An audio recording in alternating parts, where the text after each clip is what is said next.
Over the last 10 sessions, we've gotten a better picture of the complexity that arises with issues of resilience and governance issues surrounding climate change, given its unique and unprecedented nature.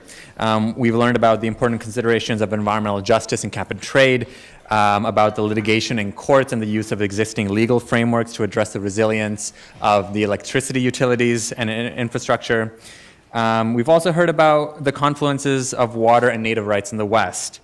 So it's pretty clear that dealing with adaptation and resilience exposes a whole lot of barriers in our current socioeconomic, technical, and legal frameworks. Now, before we reach out to you in the next session, which is the synthesis section for your feedback on what you've heard, in this session we'd like to examine the extent to which resilience can be improved within and under the current legal system and set of rules. But we also want to think outside of the legal system as well. We also want to consider whether and how aspects of governance might need to be changed so communities can better address the challenges and risks posed by climate change. It's important to stress that rules, so the title of this session is Should the Rules Be Changed?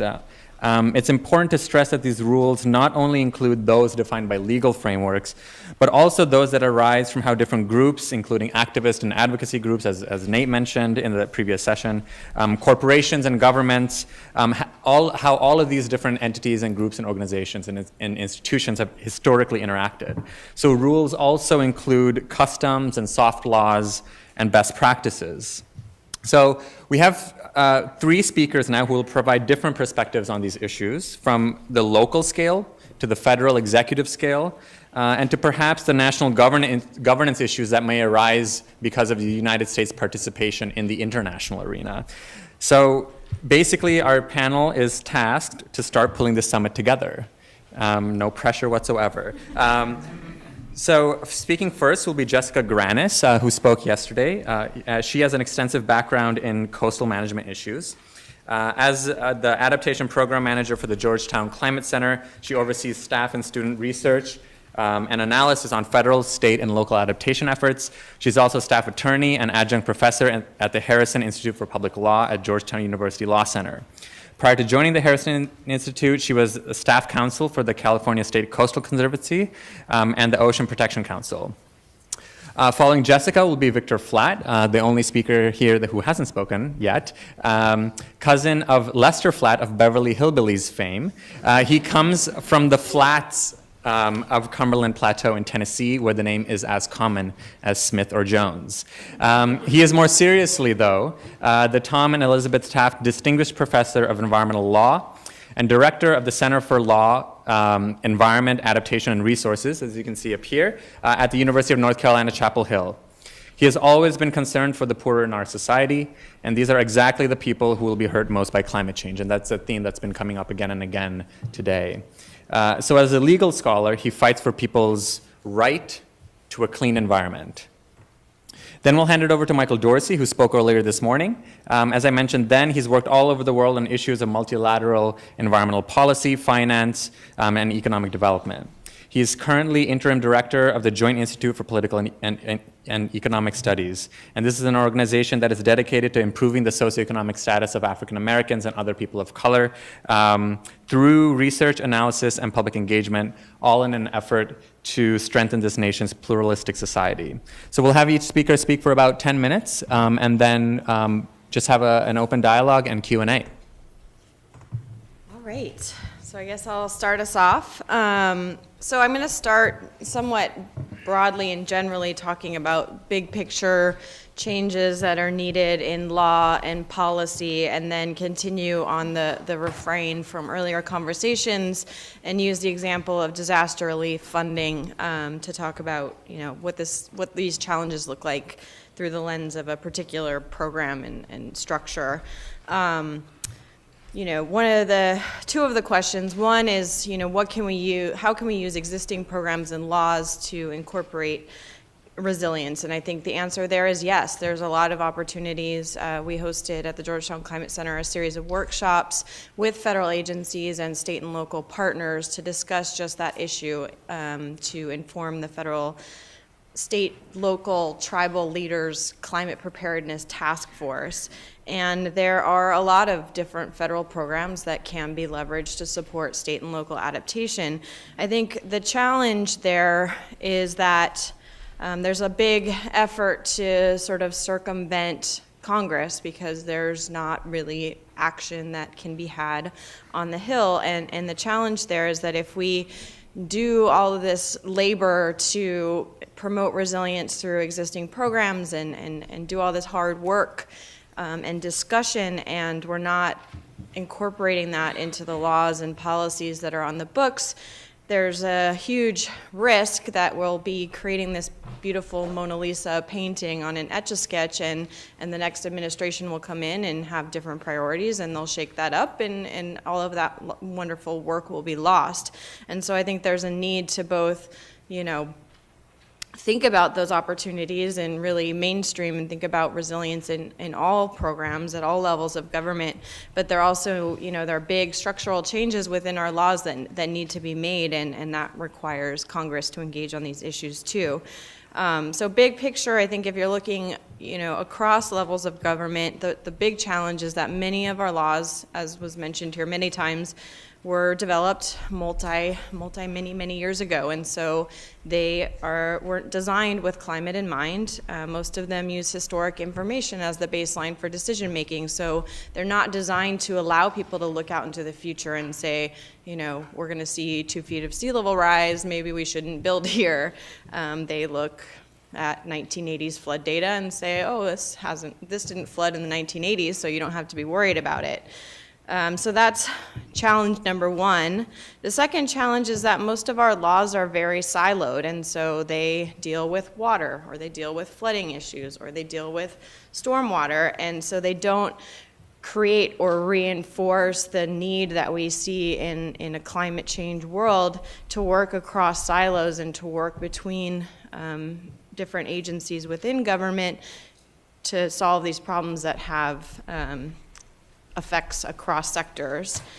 And the other challenge is that, it's a beautiful cooperative federalist model that we have in the US, but we have very layered levels of government. You have federal programs and policies that drive state and local decision making, and a lot of the efforts that we need to take are going to happen at the local level, but those are the folks that have the least capacity to figure out how they integrate what they want to do into this very complicated layer of laws at the local, state, and federal level.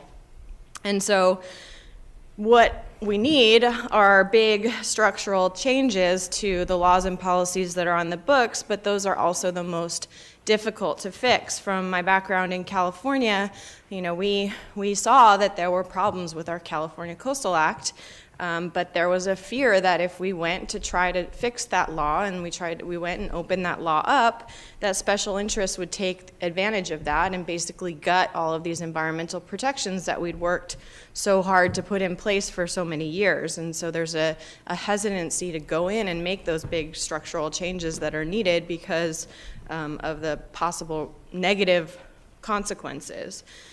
So if you look at this from the context of the disaster relief programs, we heard many examples today of, the challenge with disaster relief funding. And I think the biggest challenge is that there's a huge amount of money that becomes available to communities in the aftermath of a disaster, and the amount of money that's available to them before a disaster is a tiny, tiny fraction of that amount.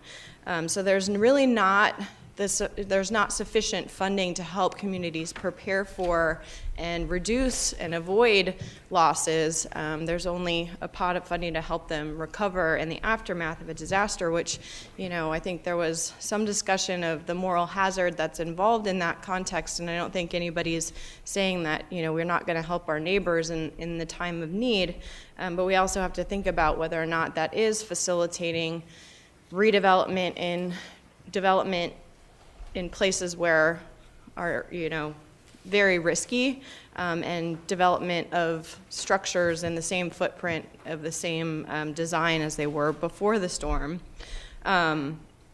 So the disaster relief programs are challenging, particularly from a local government perspective, because you're dealing with 20 or more programs across a bevy of federal agencies, and all of these programs have their own rules and regulations that local governments have to navigate and figure out how can I spend this money, and how can I combine different funding streams to get at the vision that I want to implement. We heard a lot about, you know, this vision that communities have about how they want to recreate themselves and how they want to redevelop in a way that's more sustainable or more resilient. But the federal programs, it's really difficult to apply the money that you have available in the way that the community envisions. And part of the challenge is the legal limits. With the primary federal program is called the Public Assistance Program. It's administered by FEMA, and part of the law is that you can be reimbursed to rebuild to the pre-disaster design of your structure. So it doesn't allow you to rebuild it differently. It doesn't give you that flexibility. And really, if we want to get to that point where communities can rebuild differently and rebuild the community in a way that meets their vision for how they want to be, we need to allow them more flexibility to apply the funding in the way that meets their goals.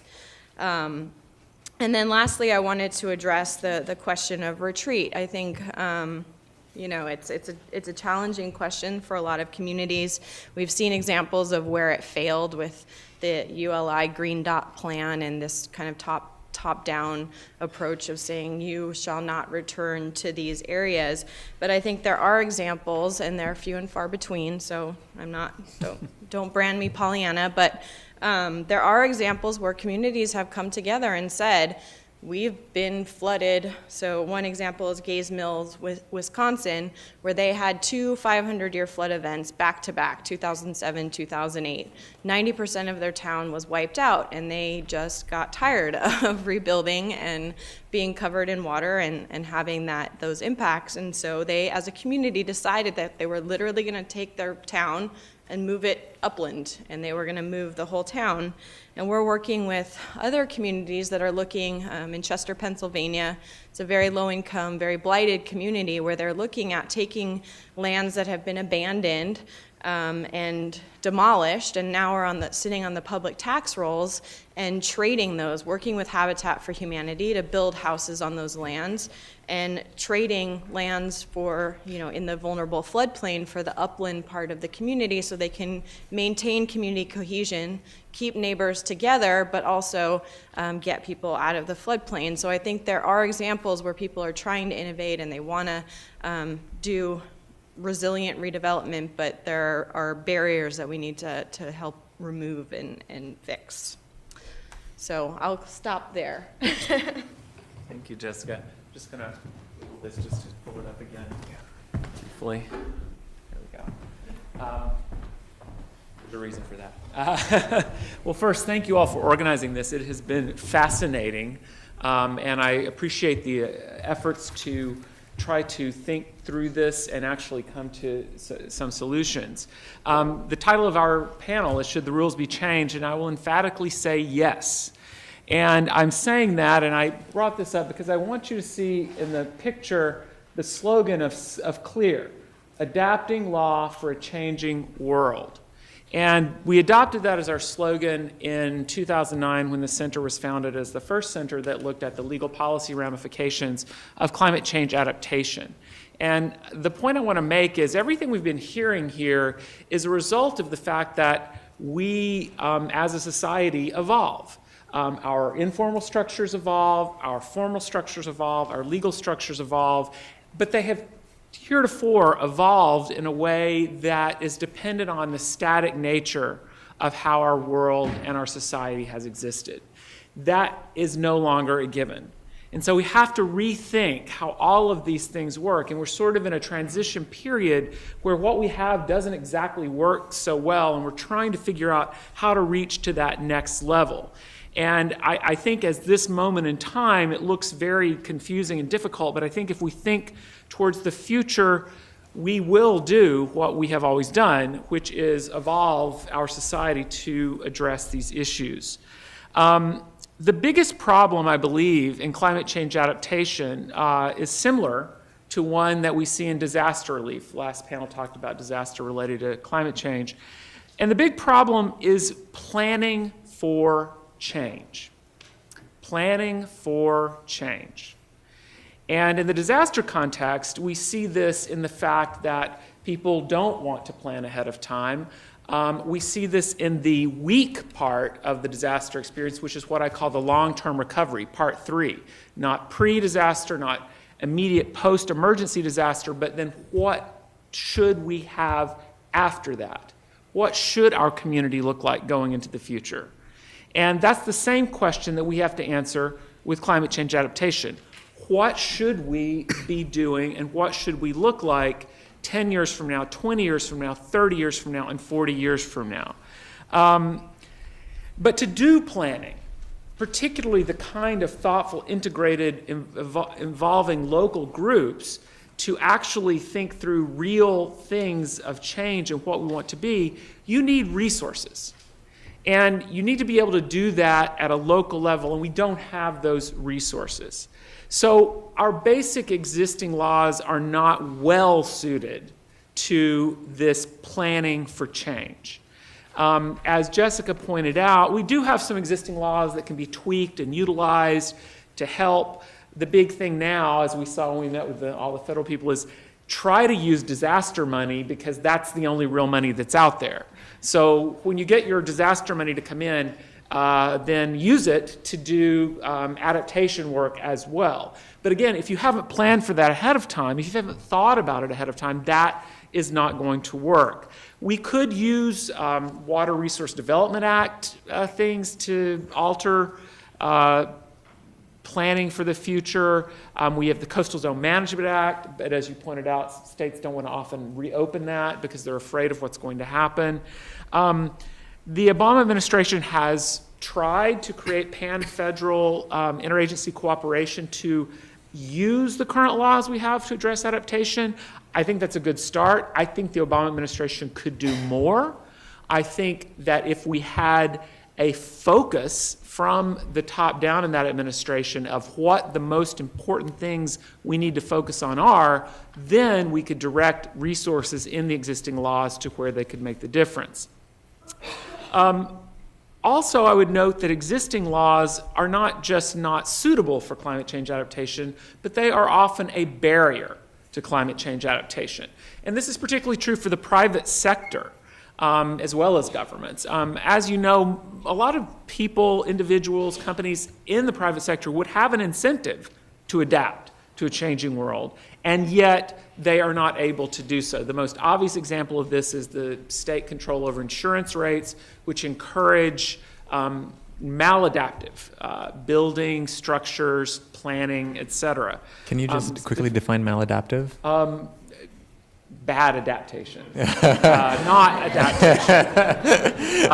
In other words, they say to have insurance in our state, you have to insure the coast, and to insure the coast, you have to drop your rates, and so you can charge people more away from the coast in the poorer parts of the state to subsidize the building of the rich people in the state because we are going to provide insurance for those people to build, even though that is a bad idea. And in Great Britain, actually, the UK phased this out in the 50s of insuring anybody in a floodplain, whereas we took a different approach, which is we'll protect people in a floodplain and then subsidize their insurance, the Federal Insurance Act that we spoke of yesterday.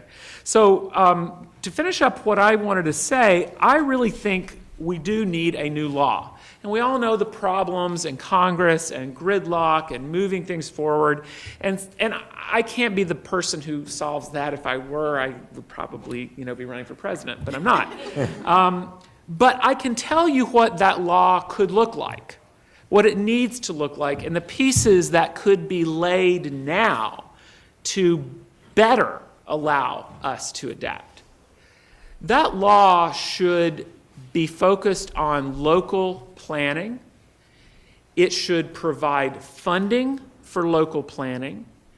And that funding should, from the federal government, I'll just put that in, or perhaps state government, federal government, and that funding should be predicated on those local governments doing things in a particular manner that we think is what we want to encourage planning and adaptation for the future.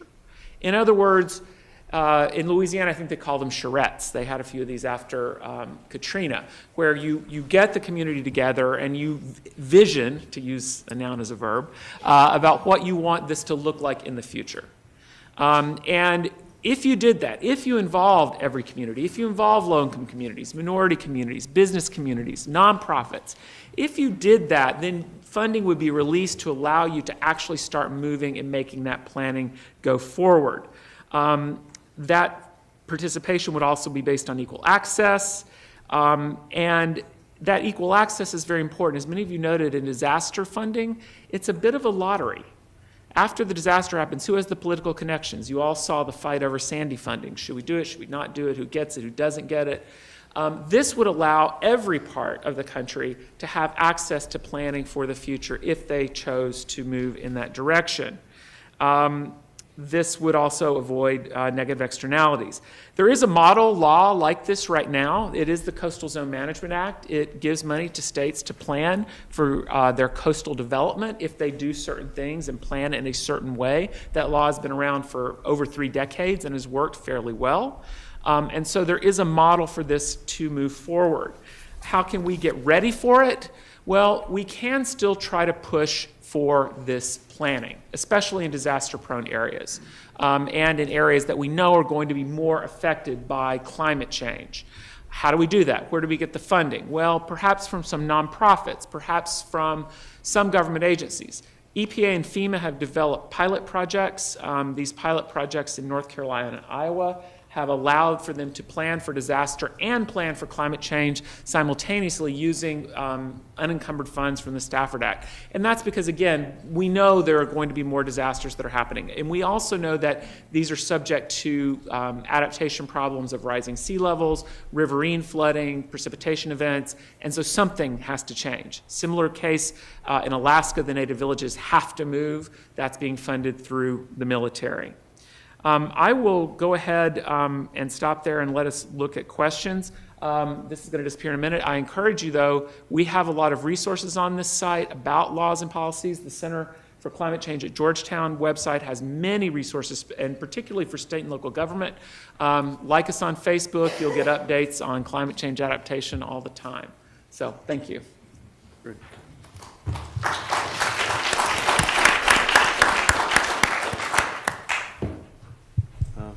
This one? Sure. Yeah. Okay. Cool. Yeah. I think several things here, and of course, I would certainly underscore the need to change the rules. And what I want to sort of put your attention on is some work that we have in progress, and this is the survey and data gathering we've been doing on resilience, looking at resilience policies and planning and programming across a dozen municipalities. We began with 15 and reduced that list to 12. And it's work that we're doing in collaboration with the Texas Health Institute. And what I want to sort of give you a peek into are some of the preliminary findings. I won't really get into much of the interview data, which we're still collecting that, but we began about 8 months ago by doing the sort of standard things that one would do, a literature survey with a real emphasis on the municipalities that we're looking at, and looking at both the sort of the scholarly literature to the extent that it existed with respect to these municipalities, and also looking at the literature, the sort of gray literature, as it were, that's coming out of a lot of organizations and agencies at the municipal level and local community groups working on these issues on the ground. And I think, nothing could better underscore the need to change the rules, than this idea of maladaptive insurance practices. For me, and before I get into what we were looking at, that speaks to not just the need to change certain rules, but also to change the terms literally as we use to describe certain phenomena, maladaptive insurance practices. It smelled and sounded more like insurance discrimination to me. Smelled and sounded like possibly, insurance injustice, or dare we say, insurance racism. But I think it really underscores the need to not just change rules, but terms, the literal terms, but also the agreements associated with certain configurations, whether it be insurance or otherwise. And I think that sort of focus on changing rules and changing terms is very much what we are seeing as we conduct this research, which probably will have the first report out, looks like in about early August, and happy to share that with you. And if you don't get a card from me, you'll find it up on the Joint Center website. And one of the things that we are right now in discussions with is having a sort of webinar presence, and we've had some just preliminary conversations with the Town Creek Foundation about possibly doing a Baltimore-focused sort of discussion on this, because one of the cities is Baltimore, and we may pop up in some of the other cities as well. But so for those who are really interested, and I've talked to a few of you in the audience about this, so watch out for it on the Joint Center's website, jointcenter.org. But a couple of things, and by way of sort of transition into what we found, I was both pleased and disturbed that the conversation that you had yesterday, and to some extent today, focused on the sort of fluidity or lack of fixity of the definition of resilience. And that is, of course, what we found. So I'm pleased because the literature is echoing your concerns, and I'm disturbed because that sort of lack of fixity and that fluidity around the definition about what is resilience is I think, as much of a problem as something that we need to confront.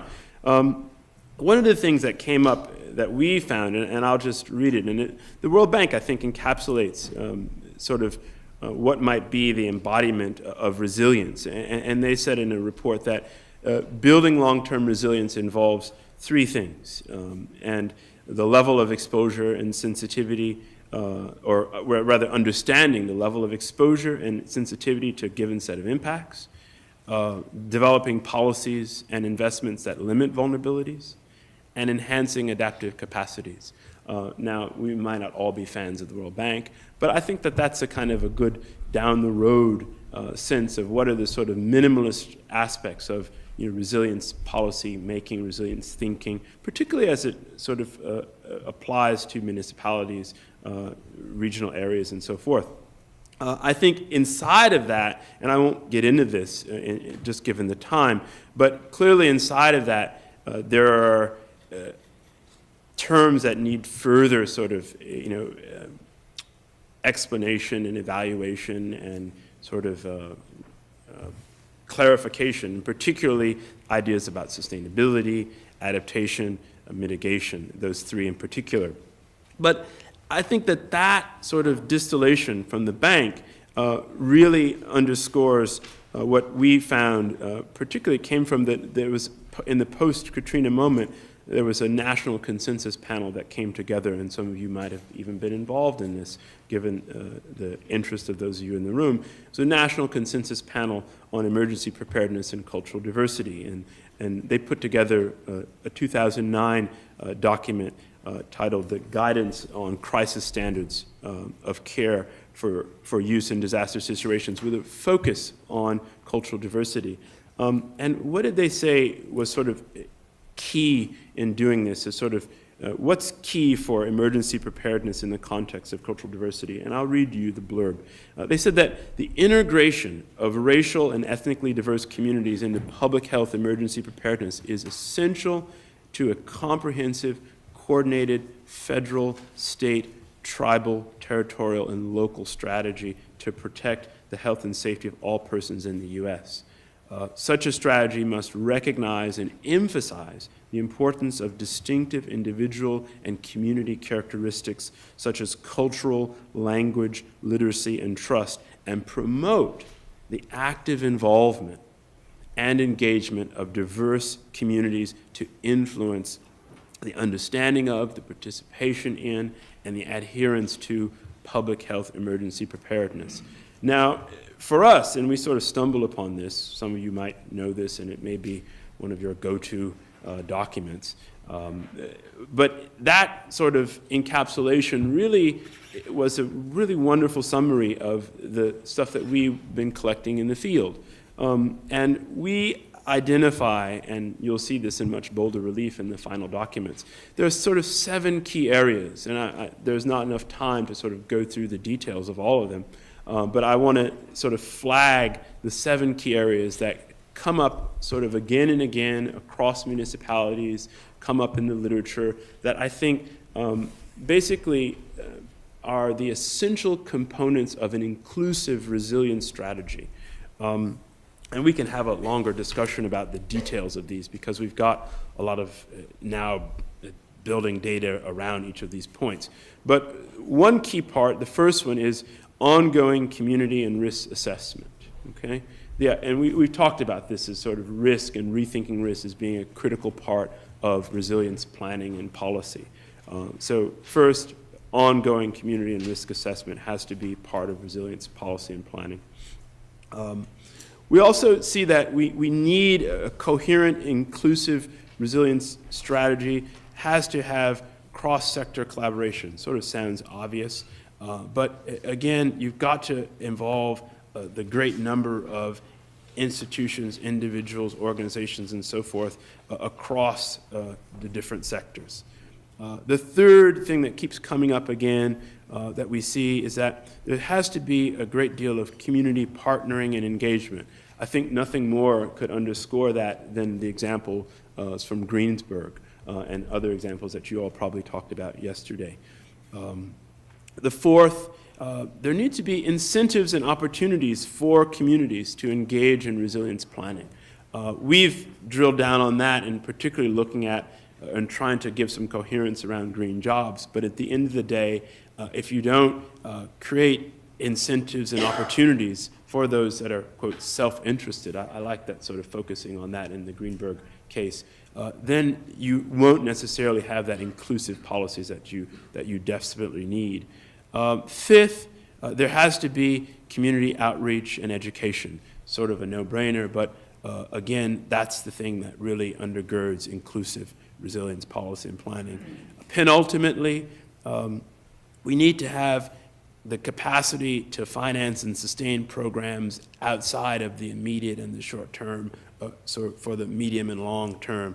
And lastly, what we find is that there also needs to be program evaluation. And this is actually not really one we found, but this is something that we found a lack thereof across a variety of these municipalities that we've been looking at. And it sort of struck us that, people, and we began this by, being shocked that in the gray literature and the lay literature, and even some of the peer review stuff, New York was constantly referred to as the most resilient city in this country. Nothing could have been further from the truth when a relatively mild storm came and proved that to be false. So we found that in a lot of these programs and policies, there was a lack of evaluation. So those are the sort of 7 elements, and looking forward to the discussion. Thank you.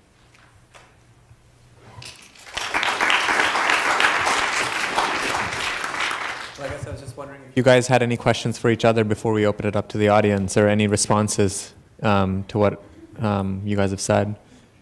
I would just say that in the last point you made, I mean, the informal structures that all of this depends on, that's exactly what I'm referring to when I also think about where these changes are going to come from, and the points you made about how you involve the localities are absolutely necessary to do that planning. And it also brings up the point that all of this is part of one of the things we're realizing with climate change and resiliency is it reflects the inequities that already exist.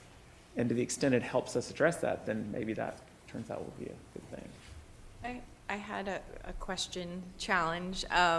Given kind of the plea on many occasions yesterday that we internalize the sense of urgency, I think what we're seeing at the Climate Center is that there's a lot of not a lot of planning, but there's planning happening. People are planning, but what they are failing to do is turn those plans into action and implement them on the ground so that they're actually building the resilience of their community. And I think part of the challenge is this big tent approach where you need to engage your public and across agencies, and it's unwieldy and difficult, and engage on difficult science. So how do we balance this need to plan and open the tent and have this inclusive process with this urgent need to actually do things on the ground to make us more resilient? I sort of think you've answered your own question in a way by noting the importance of it, and people have said this again and again, the idea of doing it in self-interest. You referred to giving people incentives to participate in these things, and this is something nonprofits do all the time. Nonprofits also pick up a lot of the disaster recovery and all things, but they go out, they look at the community, they get people to come in and talk by giving them a Walmart gift card or something like. I don't mean to make it sound that simple, but in fact that's what they do. They do this all the time. They ask what your needs are. Why do you have to have that? What can this be done? How can this be helped? How can this be changed? And you just have to replicate that on all these different levels. And it does take time, but I think if you don't do it, you end up back in the same place. So I know you're right. You have to you have to plan, but you got to it just doesn't help if it's not fully formed. Yeah, I couldn't agree more. And we got, the one example that sort of sticks in my head is in South Seattle, and one of the cities is Seattle. And we've been looking at the work of a group. Some of you may know if you're from Seattle. Any folks from Seattle here? No, not a one. I used to live there. Okay, good. Well, the group is called Got Green that we sort of stumbled upon. And they work particularly with, marginalized, poor, low-income communities. And basically, some would call them sort of doing green jobs work. I think their work is much more than just that alone. But I think the point is that you oftentimes have a great number of folks already on the ground, already doing a tremendous amount of work that can easily fit in, to the sort of perhaps new planning or ongoing planning. So I think it's an issue of sort of, how do you identify groups? How do you, not just target groups, but have things in the appropriate language. The issue of literacy is quite an issue, and if you have things only in English, that creates new problems. Darren Lovas from NRDC, he left the room, but before he did, he and I were joking about how when he first came to NRDC, he was the Spanish speaker designated, and his Spanish, as he said, was absolutely appalling. For those of you who don't know, NRDC now has one of the largest of the green groups and the large green groups, a fully functioning Spanish website that has a tremendous amount of resources on it, and it's really changing the game. Now that said, you talk to outgoing head of NRDC, Frances Beinecke, she'll tell you that is not anything in the zone of getting NRDC award for being diverse. That's just scratching the surface. That's actually an indicator of not how good they are, but how bad the rest of their peers are, right? And she's quite frank on that point. So I sort of had a question based off of what a couple of you said. You made a great analogy about Mona Lisa on an Etch-a-Sketch. It seems to me still, like what I'm hearing is that a lot of these, like you might have a community that deals with a disaster, comes or decides that after the disaster they need a better plan to deal with it next time.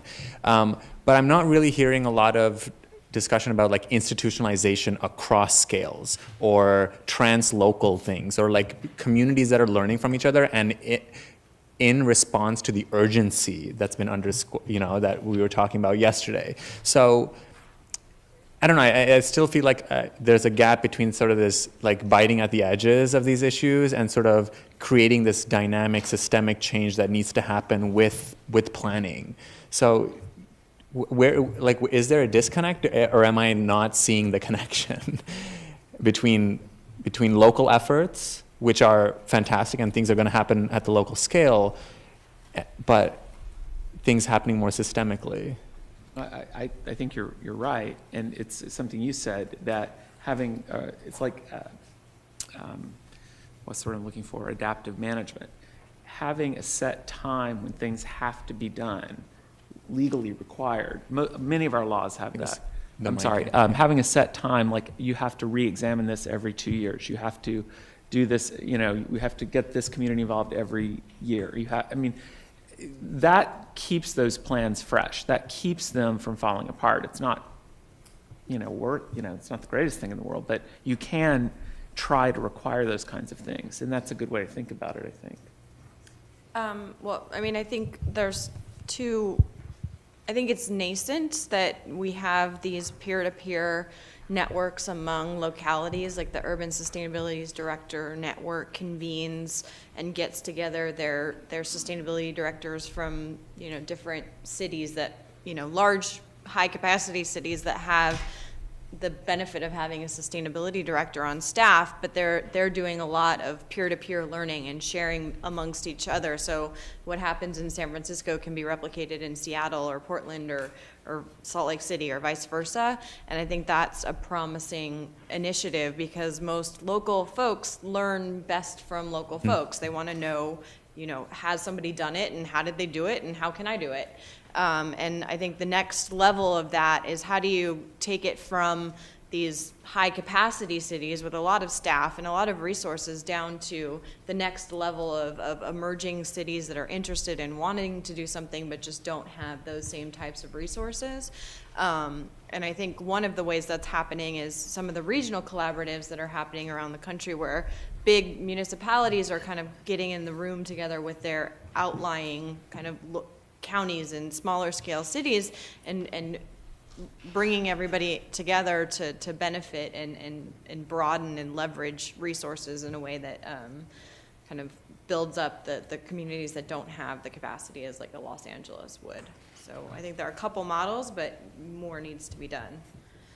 I mean, I would just add that, I mean, and if I don't know if this was the true heart of your question, but I would never fail to underestimate the capacities of local folks, and I think increasingly, and I don't know if it's true to say this, but I'm going to say it anyway. I think that local is almost, by being local, you almost must be translocal. It's quite hard to be. You have to kind of go out of your way to not be translocal if you're local.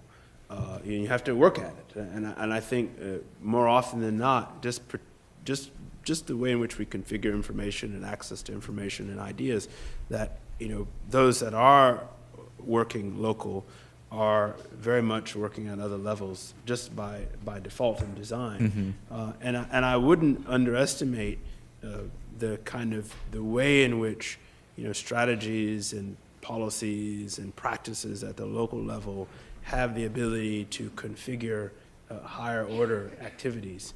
I think, and there could be no better example, than the bankruptcy of leadership in this country at the highest levels, and the lackluster leadership at the highest levels, the quasi-kleptocratic leadership at the highest levels, and particularly on climate, and a whole long list of other issues, but especially on climate, and how really a local level response has essentially filled the vacuum, and people are stepping out and still trying to hold the, quote, leaders who don't really deserve that title, at the highest levels, many of them. But that they've been, I think the space that the president just, took was a direct derivative of persistent local and certainly sub-federal, consistent pressure to do something, on climate. And he took a baby step, literally a baby step. And so I think he'll be, he or the next president, she perhaps, will have to, take further steps. So I think that will be driven in part by lesser levels, whether they be state, regional, local. But I think that there's that sort of ability of the local to do much more.